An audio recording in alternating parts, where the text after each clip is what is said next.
All right, Shalom. First and foremost, giving all praise, glory, and honor that's due to Yahweh, Bahashem, Yahweh Shai, Bahashem, Chahak, Wadash. Double honor to the elders and apostles of the millstone who rule well. Peace and blessing to the 144,000 of the hopeful elect. Shalom, Barakathum. Doom spending. All right, this is going to be the new fuel this is the new fuel of the American economy. And this is why Donald Trump is not going to save you. This is why no matter who you vote for, you cannot be saved. You are in what we always call a trick bag. You are in, there has been irreparable damage done, okay? No more than you can grow an arm or a leg back after it's been chopped off. Your time of prosperity is over with now. I'm going to touch on something in a little bit, because in 2nd Ezra, the 16th chapter, it speaks about victuals being so good cheap.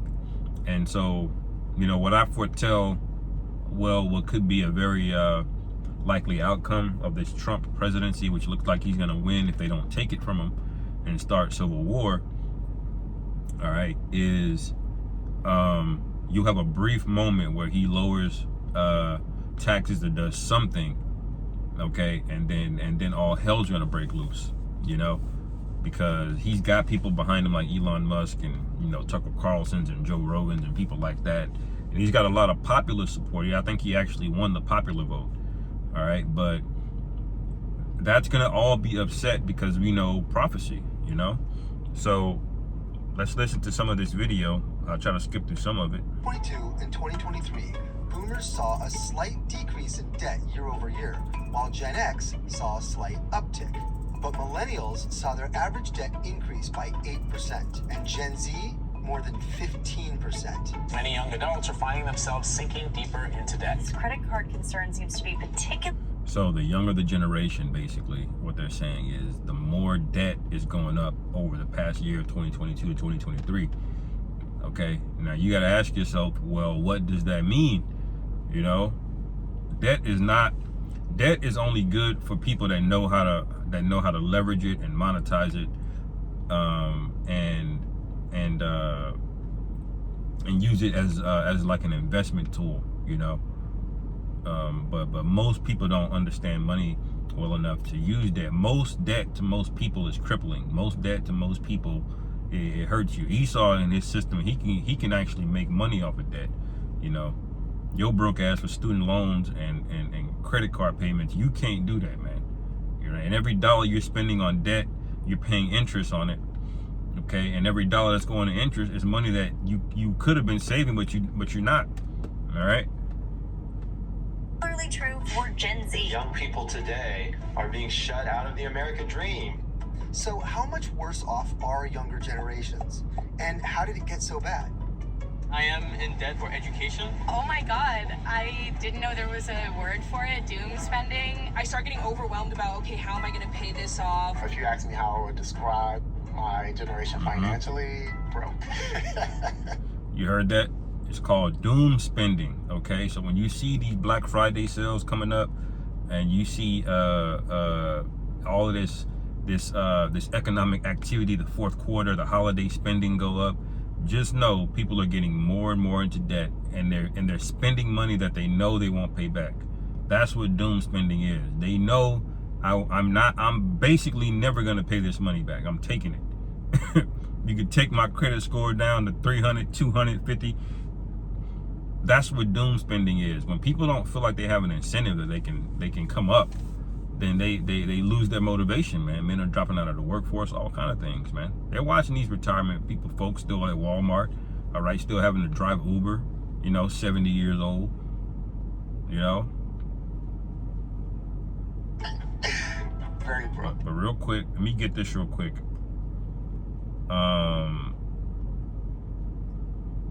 This is Sirach or Ecclesiasticus chapter 11 verse 14. Prosperity and adversity, life and death, poverty and riches come of the Lord Yahweh. Okay, so this is your way. If you want to come up, if you want to make a bag in America, it better go through the Most High. You better be squared up with the Most High, man, because what's going to happen is that money demon is going to grab your ass and drag you off, man. Okay, And then there's all kind of other demons and unclean spirits that come along with this bag chasing demon. You know, it's clout, okay? It's frivolous spending. There's that conspicuous consumption. Jay got to buy all of the fancy shit. You got to get out. You give a nigga $1 million, man, and he don't have his mind right with the Most High. Watch how fast that money goes, man. Watch what he spends it on, okay? Watch what he does with it. Watch the individuals that he attracts and how they further bring him down, you know? So you got to go through the Most High, man, all right? And it says, wisdom, knowledge, and understanding of the law are of the Lord Yahweh, all right? Love and the way of good works are from him. So this is the thing that you should be focused on. And what are the good works? Doing this ministry, man, the truth. Preaching, going on the highways and byways, or helping the men that are on the highways and byways, all right? It says, error and darkness had their beginning together with sinners, and evil shall wax old with them that glory therein, all right? So these people they do wax, they do fellowship with error and darkness, basically, you know? So what's gonna happen? Evil's gonna grow, man, okay? It says, I'll come back to this. There's some more on that. There's some more on that, but I'll come back to it. Let's play a little bit more.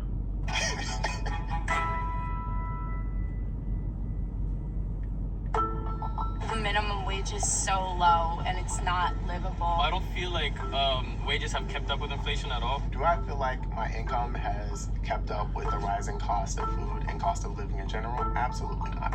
I now make probably just a little bit more than I did when I finished undergrad in 2017. Meaning like my income has not gone up much at all, and I have a whole master's degree now. Meet Shaheen, a licensed therapist living in Brooklyn. The difference between Gen Z, millennials, and the Gen X and the boomers, they had a lot more opportunity because their wages kind of matched up with how much things cost. They're not wrong. Younger people today are making less than older people did at the same age. Adjusting for inflation, 22 to 24-year-olds in 2013 were making almost $52,000 a year. That number today, down to $45,000. And that difference puts Gen Z in a tough spot. In 2013, the debt-to-income ratio for the same age group was 11.76%. Today, it's more than 16%. Technically, younger generations today are making more than any other generation did. But when you adjust for inflation, which is, you know, relative to the cost of everything else to maintain a lifestyle, it is less. And from 2021 to 2022, for those aged 35 to 44, median income fell 0.8%, compared to a 0.6% drop for those aged 25 to 34. But for the 15 to 24-year-olds, median income fell 5.8%. That means the youngest generation saw the most significant. Only is Gen Z racking up credit card debt faster than any other generation, but 1 in 7 Gen Z credit card users are reportedly maxed out. In this period of rising, and it just costs me. Right, when that max out number grows and grows and grows, that's when things gonna get drastic. That's when you think people are on OnlyFans right now. Just wait. Because if you're using a credit card, that already means you don't have it. Okay, now if you're maxing out a credit card and you can't even service the debt that you already have, you can't pay the minimum balances on what you have, then guess what? The bank ain't gonna give you no more. So you're gonna be assed out, man. All right? That's ultimately what's coming. This is what Trump cannot save you from. He can make these policies, but at the end of the day, Americans have a spending problem, man. It's a cultural issue to go out there and buy bullshit. That's a rite of passage in America. That's what people don't get. Okay, it's a demonic spirit that causes people to buy shit that they don't need and causes inflation, man. Those corporations will go, oh, these niggas are buying money. If they ain't got it, they go and get a credit card. Bet, I'm gonna raise the price. Bet. And they can plan a 5-year plan on how they're gonna raise prices. They won't say it, but they got a 5-year plan on how they're gonna raise prices or grow their company, their stock, quarter over quarter, because they're watching the behaviors of people. Okay, That's how they get you. That's why advertisements are so catchy and they're all bright and colorful. They'll get some celebrity nigga on there, you know, because it's witchcraft, okay? Because they go through all of that trouble to get you to buy something that you don't need, or to get you to buy something that they know is overpriced and get you to feel good about it. That's why, man, okay? Increasingly, these low wages are also compounded with another big challenge for younger generations: rising housing costs. What I'm more worried about after graduation is affording a house. The market right now is kind of scary. There's no way I could own a home. That's like a far-fetched dream. The cost of like homes has just changed dramatically. It's like really hard to even rent. The older generations just do not have a realistic view of exactly what we're dealing with. They grew up in a time period where you could go to work, you could like work a 9 to 5 and only that 9 to 5, and over time you'll be able to save up enough to buy a home. That's not the standard anymore. Right, who did that? Satan did. Okay, and this is gonna contribute to the adversity and the division that's in the earth. All right, this is Sirach chapter 11, verse 25. It says, in the day of prosperity, there is forgetfulness of affliction, and in the day of affliction, there is no more remembrance of prosperity. All right. So all of this spending that you're doing to make yourself feel good, that's going to be gone. It's going to be like it happened years ago. It's going to be a distant memory, and you're going to have real bills in front of you, especially you rebellious single mothers out there. All right. And you simps that are literally, these niggas blowing thousands of dollars on OnlyFans subscriptions, man. Okay, there's niggas blowing thousands of dollars cash apping bitches off of Instagram. Okay, and I use the B word because that's what they are. Okay, there's very few actual women going around and, you know, walking around in the earth, man. You know, most of them have enough common sense to get married. Okay, but a lot of these men are gonna die, which I'll read in a second. Okay, then what y'all gonna do? Okay. The landscape for housing, both renting and buying, looks very different for young people today. Let me go ahead. Bro, look at this tuition costs. Like, goodness. $90,000 a year for tuition. I went to school, I graduated, I did all of the things that they said that I should do, and I am still stuck in the same spot. This massive burden, combined with others for their generation, paints a bleak picture for the debt crisis. But there's a fourth, lesser known reason that feeds off of this bleak outlook.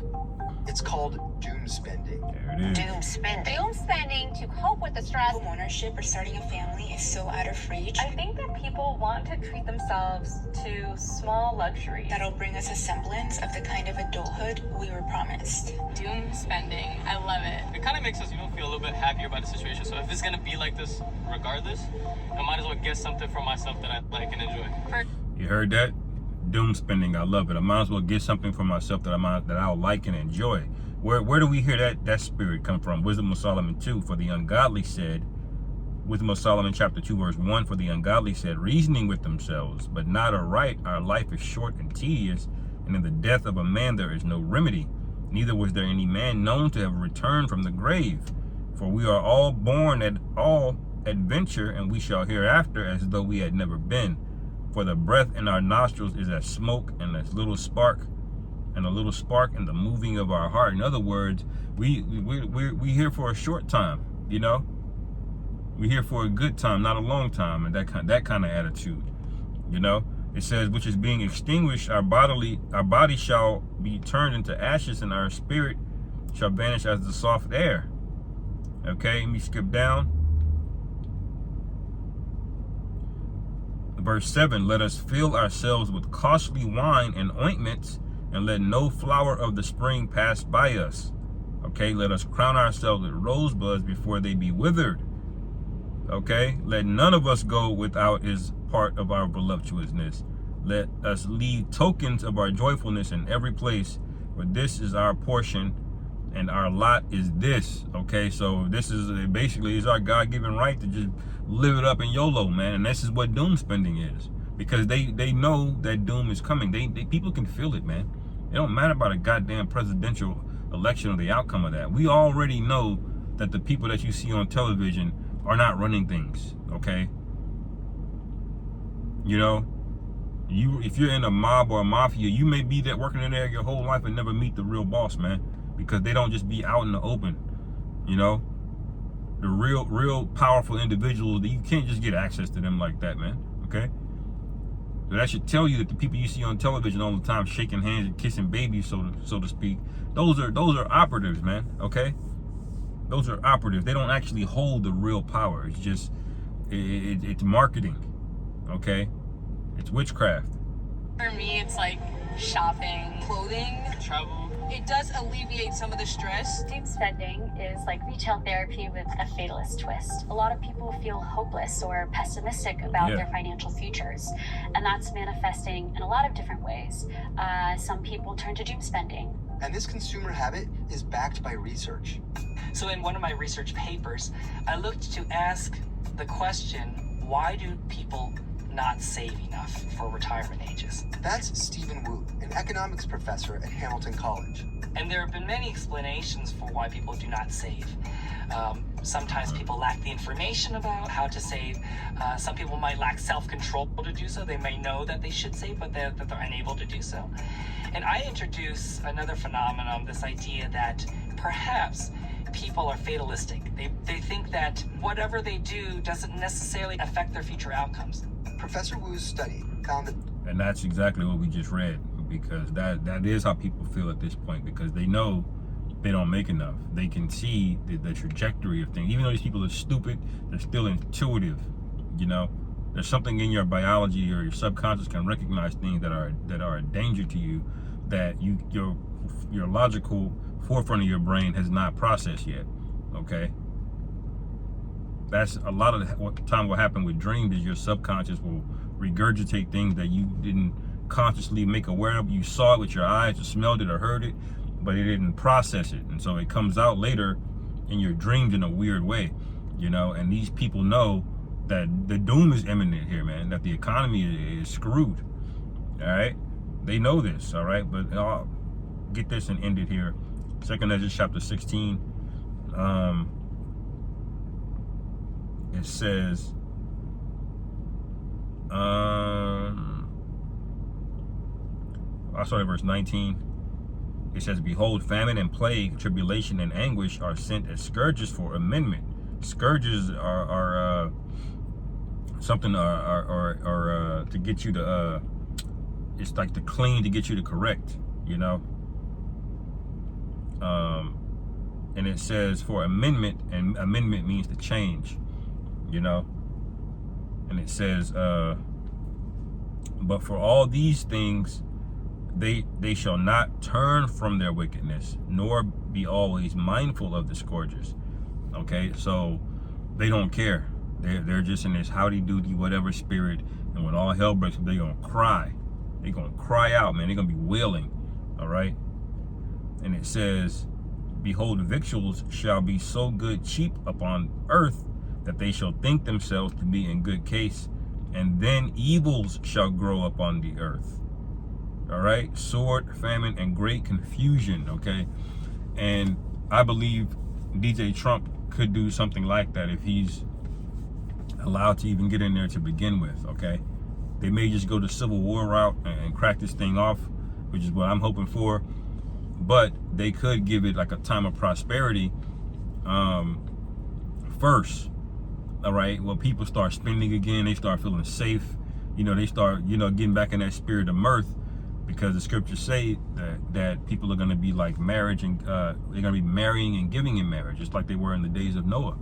All right, so what's going to cause that to happen? A false perception of hope. Okay, a false perception of hope, because it says, and even then shall evils grow upon the earth, sword, famine, and great confusion. So that's going to come right afterwards, man. You can read Ezekiel the seventh chapter, the whole thing, okay, to get an understanding on that, because these people think that they're comfortable, but they're really not. They're spoils. Okay, that's what they are. All right.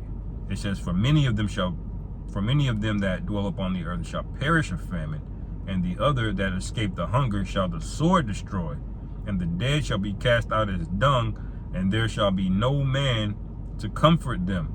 For the earth shall be wasted and the cities shall be cast down. Okay, when you cast out is done, that means there's a lot of death going on, and it's going to come right after you people will think that they're good, that they're in good case. Okay, and people know this intuitively. That's why they're spending the way that they are, man.